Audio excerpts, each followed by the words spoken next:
소리나는 책방.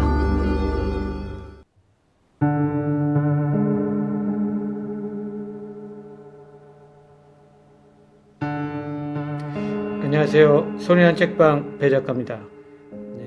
자, 오늘의 첫 번째 이야기는 무서운 이야기고요. 지하철 선로에 서 있는 한 여자의 이야기입니다. 자, 오늘의 첫 번째 이야기 시작하겠습니다. 새벽 일찍 출근을 하는 정식은 오늘도 지하철 첫 차가 다닐 시간에 맞춰서 집을 나섰습니다. 그는 평소처럼 지하철역 플랫폼에 서서 전동차가 들어오기를 기다리고 있었죠. 그런데 그의 눈에 평소와 다른 장면이 펼쳐집니다. 지하철 선로에 웬 여자가 서 있었던 것이죠. 그녀는 흰 원피스를 입고 있었는데 반대편에서 지하철이 무섭게 달려오고 있는데도 그대로 멍하니 서 있었습니다.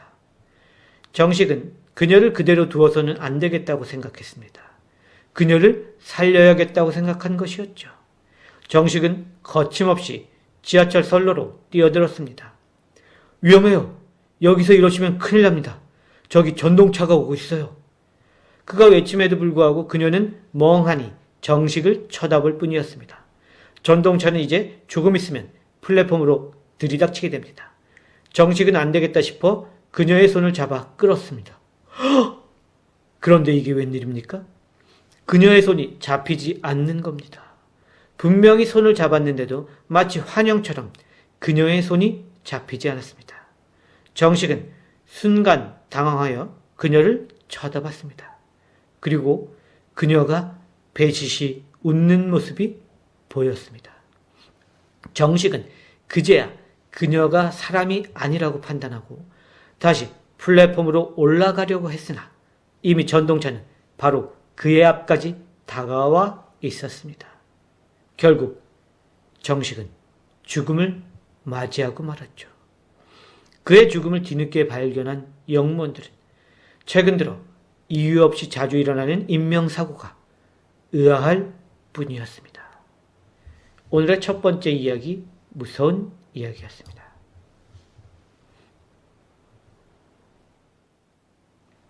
자, 그러면 또 오늘의 두 번째 이야기 여러분들과 나누고, 오늘의 두 번째 이야기고요. 축제마다 나타나는 어떤 귀신과 관련된 이야기입니다. 기묘한 이야기 되겠습니다. 자, 오늘의 두 번째 이야기 시작하겠습니다. 저는 벌써 3년째 전국 각지의 축제를 돌아다니며 장사를 하고 있습니다. 주로 분식을 노천에서 파는 일을 하는데 힘들지만 그래도 봄, 가을에는 벌이가 꽤 짭짤한 편이었습니다. 그날도 저는 포도축제에 참가해서 분식을 팔고 있었습니다. 손님이 제법 많아서 기분 좋게 장사하고 있는데 한 손님이 와서 떡볶이 1인분, 김밥 1인분, 튀김 1인분을 주문했습니다. 저는 힐끗 손님을 보고 음식을 준비하다 깜짝 놀라 손님을 다시 바라봤습니다.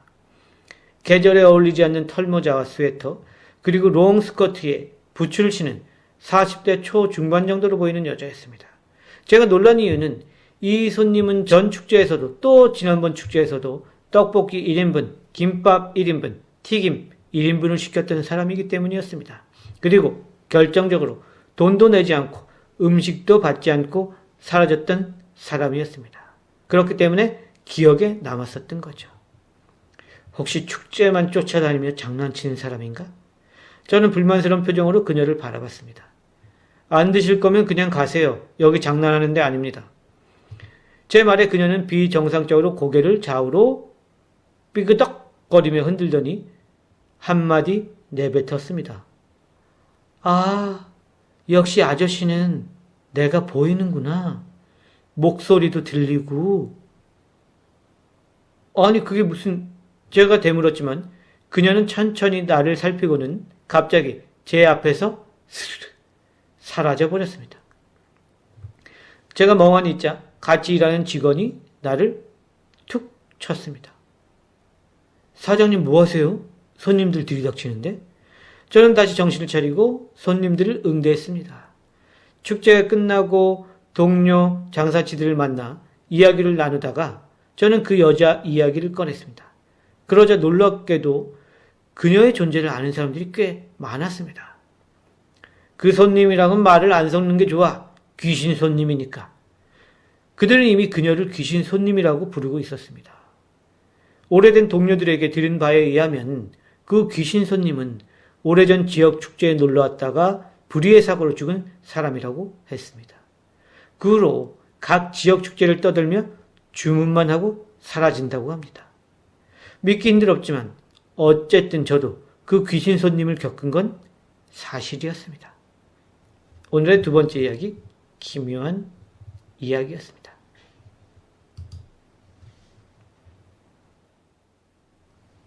자, 그러면 다음 이야기 또 넘어가도록 하겠습니다. 오늘의 세 번째 이야기고요. 기묘한 이야기가 되겠습니다. 단톡방에서 일어난 이야기입니다. 단체 메신저방에서 일어났던 일. 자, 오늘의 세 번째 이야기 시작하도록 하겠습니다. 가끔 들어가는 단톡방이 있습니다. 예전에 활동하던 사진동호회 단톡방이었는데요. 지금은 바빠서 자주 못 나갔지만 그래도 가끔 단체방에 들어가서 정보도 얻고 사람들과 채팅도 하기도 합니다. 어제도 저는 카메라를 새로 구입할 것이 있어서 정보도 얻고 회원들의 자문을 얻고자 단톡방에 들어갔습니다. 제 질문에 대답해 주는 사람이 없어서 혼자서 기다리는데 캐리어라는 아이디를 쓰는 회원이 갑자기 나타나서 자세히 대답해 줬습니다. 처음 보는 회원이었죠. 그는 제게 고마움을 표할 시간도 주지 않고 필요한 것만 알려주고 단톡방에서 휙 나가버렸어요. 그래서 캐리어가 나간 후 저와 친하게 지내던 동호회 친구가 마침 단톡방에 들어왔습니다. 동네도 같고 저보다 동호회 생활도 오래 해서 늘 도움이 되는 친구였습니다.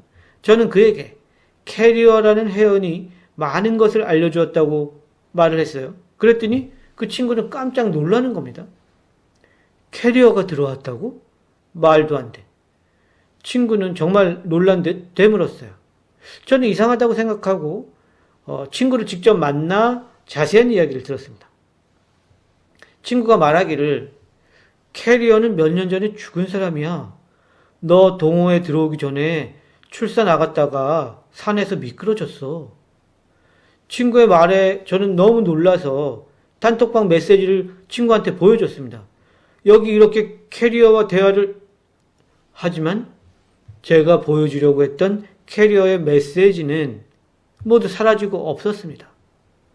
저 혼자 아무도 없는 단톡방에서 떠든 듯한 느낌이었어요.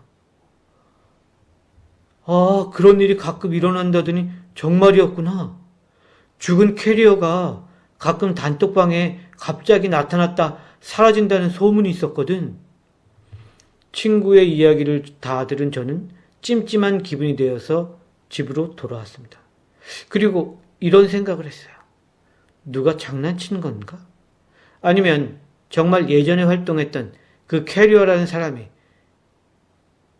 그 사람의 영혼이라도 단톡방에 들어온 건가? 하루가 지났지만 아직도 헷갈립니다. 오늘의 세 번째 이야기, 기묘한 이야기였습니다.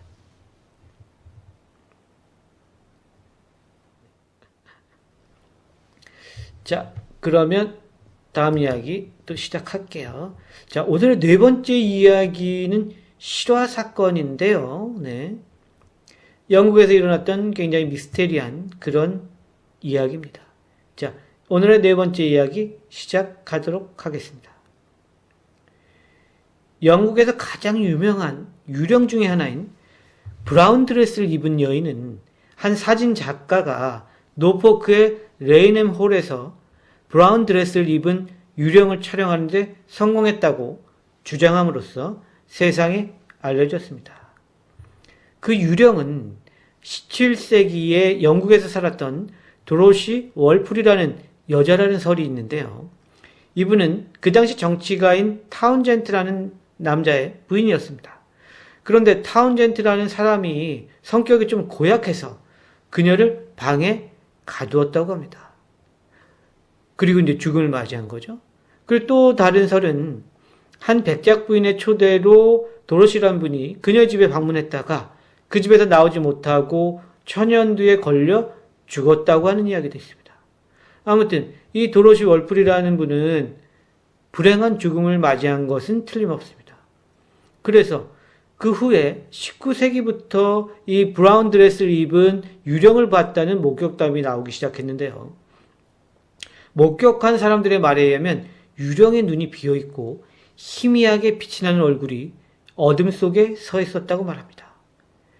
또 다른 사람들은 브라운 드레스를 입은 유령이 레이넴 홀 계단에 서 있는 것을 목격했다고 합니다. 그들이 주장하기를 그 유령은 그들이 본 도로시 월플의 초상화와 그 모습이 똑같았다고 합니다.